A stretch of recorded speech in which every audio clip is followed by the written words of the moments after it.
Айтуларына қарағанда бұл имараттан һәр жұма күні бір гербіш түседі. Һәм барлық гербішлер таусылғанда дүнияда өзгеріс, ямаса қиямет болады. Бұл жер хақиқатында да қиямет сааты ма, ямаса ол бір уақытлары балалар оқыған медресе болған ба? Қазір көріп шығамыз. Менің артымда тұрған имарат сізге таныс болуы мүмкін. Бұны сіз интернетте, ямаса телевидение арқалы көп көргенсіз. Я болмаса зияратқа да келген шығарсыз. Ауа, бұл Қожелер районындағы Мыздахан комплексінде жайласқан Халифа Раджаб естелігі. Бұл объекттің тарихы 12-ші ғасырдың екінші ярымынан басланады. Ол түрлі атлар менен аталған. Қалпы Ережеп, Халифа Ережеп, ямаса Халифа Раджаб.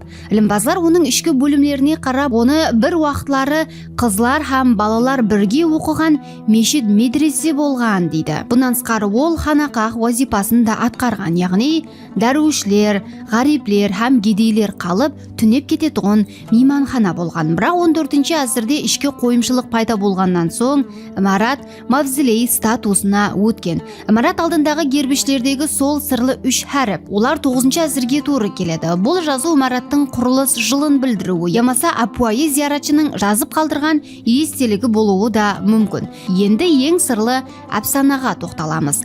Бұл естеліктен һәр жұма күні бір гербіш түседі, һәм ақырғы гербіш түскенде қиямет болады деген сөздер бар.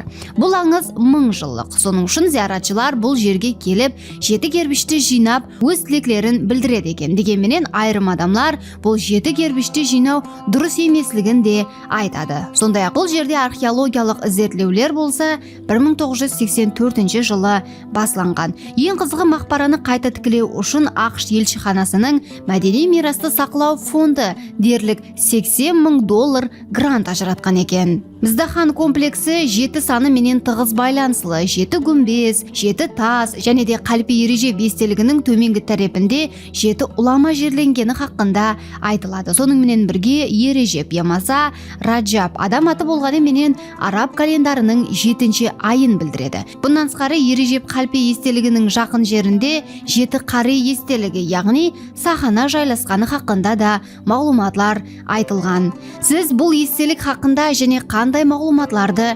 естігенсіз? Қиямет саатына сенесіз бе? Пікірлеріңізді комментарийде жазып қалдырың.